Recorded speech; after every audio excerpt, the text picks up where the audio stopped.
আমার একটা বন্ধুর কথা তোমাদেরকে যখন বলতাম যে বলো স্বামী আর বলো, খুব ভালো লাগছে তোমার এই বন্ধুর কথা শুনতে। এ অন্য কেউ নয়, আমারই সেই ভক্ত, সেই বন্ধু সুদামা, যে এতদিন পরে আমার সাথে দেখা করতে এসেছে। এবার রুক্মিণী আর সত্যভামাকে বলছে তোমরা পদ্মবলগুলো ধরো, আমি মস্তকটা ধারণ করছি। এনে বসিয়ে দিয়েছি সিংহাসন। যেই না শ্রীহস্ত বুলিয়ে দিয়েছে অমনি সুদামার জ্ঞান ফিরেছে। সুদামা বলছে আমি কোথায়? এই তো তোর বন্ধুর কাছে। ও তার মানে দ্বারকার মহারাজ? হ্যাঁ আমি দ্বারকার মহারাজ আমি। তুই যদি মহারাজ তাহলে তুই নিচে, আমি সিংহাসনে। বলছে বন্ধু, ত্রেতা যুগে যখন ভরত হয়ে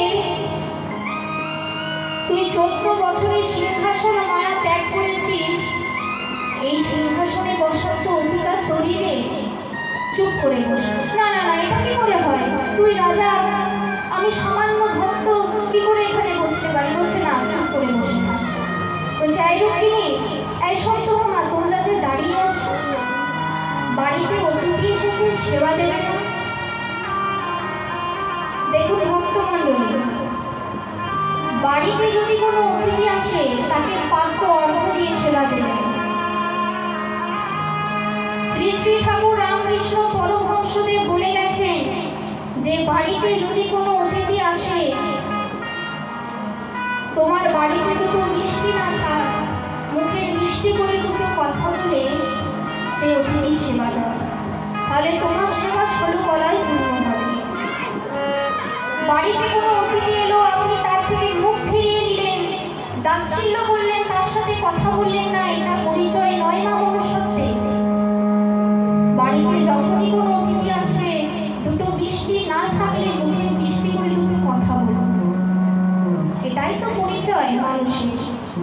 তাই রুক্মিণী সত্যভামাকে বলছে এই রুক্মিণী, এই সত্যভামা, তোমরা যে দাঁড়িয়ে আছো, যাও সোনার পাত্র নিয়ে এসো, সুশীতল বাড়ি নিয়ে এসো। ভক্তের পদব্রত করবে না? এবার যেই না রুক্মিণী আর সত্যভামা সোনার পাত্র আর সুশীতল বাড়ি নিয়ে এসেছে, এবার রুক্মিণী যেই না সুশীতল বাড়িতে ভক্তের পায়ে ঢালতে যাবে, অমনি কৃষ্ণ বলছে দাঁড়াও, আমি তো বাড়ির কর্তা, আমি তো মহারাজ, আমাকে করতে দাও। এবার ভক্তের পদব্রত করছে। জল দিয়ে কি পদব্রত করবে মা? ভগবানের নয়ন জলে ভক্তের চরণ দুটি আজ ফেলে যাচ্ছে। কত ভাগ্য করলে এরকম বন্ধু পাওয়া যায়। ভগবানের নয়ন জলে আজ ভক্তের পদব্রত হয়ে যাচ্ছে। আর রুক্মিণী সত্যভামাকে উদ্দেশ্য করে বলছে তোমরা যে দাঁড়িয়ে আছো, আমার বন্ধুর মুখটা তো শুকিয়ে গেছে, তার জন্য খাবার নিয়ে এসো, অন্য ব্যবস্থা করো। আর পদযুগলগুলো যখন ধোয়াতে যাবে, তখন দেখছে পদযুগলে তো কিছুই নেই, কাটা ফুটে চতুর্দিক থেকে শুধু রক্ত পড়ছে। তাই ভগবান খুব কাঁদছে আর বলছে এত ভালোবাসিস আমাকে সুদামা, তোর ভালোবাসার আমি মর্যাদা দিতে পারি না রে। এবার রুক্মিণী আর সত্যভামা রাজভোগ রাজ সন্দেশ নিয়ে এসে তুলে ধরেছে সুদামার সামনে। এত ভালো ভালো খাবার দেখে আজ সুদামা সেই চিড়ে মুড়িটি নিয়ে এসেছিল, ওটা লুকিয়ে রেখে দিয়েছে। আর ভগবান সব খাবার মেখে চুখে ভক্তকে খাইয়ে দিয়েছে। সুদামা বলছে আমায় এত ভালোবাসিস কৃষ্ণ? হ্যাঁ সেটা আমি ভালোবাসি, তুই তো আমাকে ভালোবাসিস না, আমি তোকে খাইয়ে দিচ্ছি, তুই আমাকে খাইয়ে দে। না না, সে কি করে হয়? তুই তো রাজা, তোকে কি করে আমার এখানে দেবে? বলছে যখন বৃন্দাবনে আম ফলটি বিষ মাখানো আছে কিনা সেটা দেখার জন্য তুই প্রথমে খেয়ে তারপর আমাকে দিতিস, একটু ফলটি দিতিস, আমি খেয়ে নিতাম,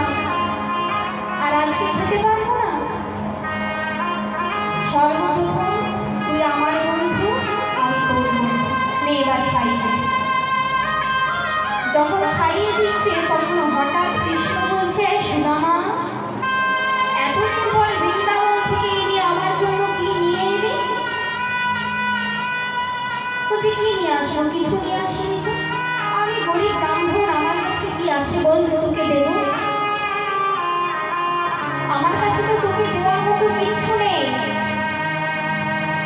তাই বলছে কি দেব বন্ধু, কি মানে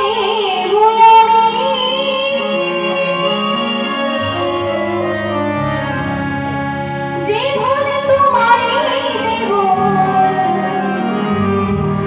আমার সেই ধন তুমি দেব কি দেব বন্ধু,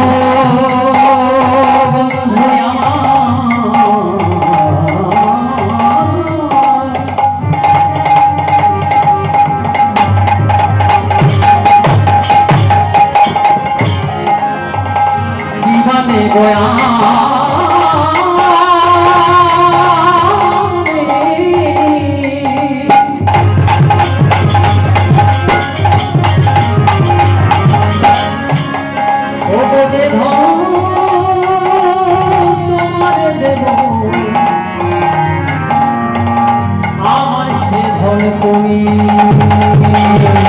কি দেব বন্ধু, কি মানে আমি যে ধন তোমারে দেব, আমার সেই কি দেব বন্ধু, কি মানে যে ধন তোমারে দেব, আমার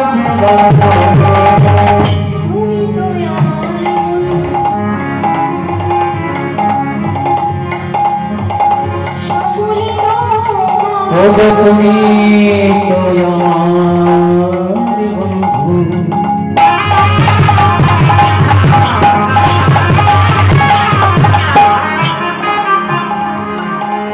তুমি তো আমার বন্ধু, সকলই তোমার।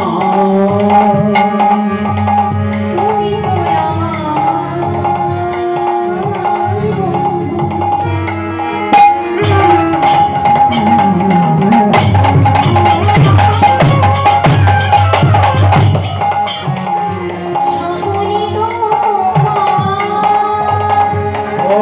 তুমি তো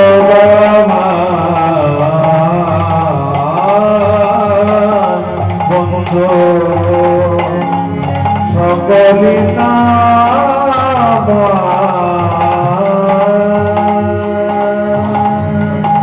সকলি তুমি তো আমার বন্ধু, সকলই তোমার। তুমি তো আমার বন্ধু, আমার বন্ধু, আমার বন্ধু, সকলি তোমার।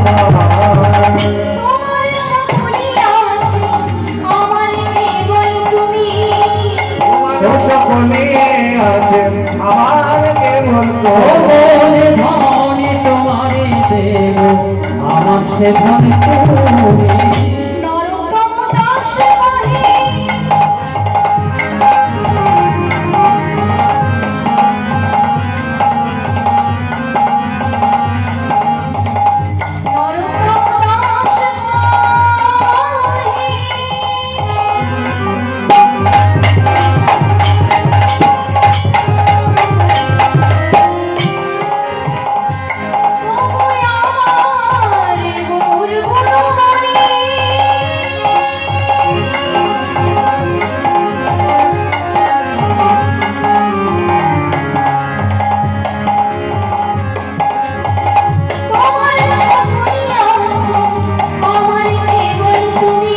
नरोत्तम दास कहे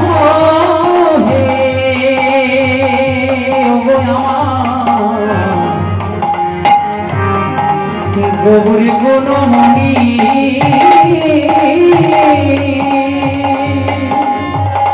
তোমার সকলেই আছে, আর কেবল তুমি।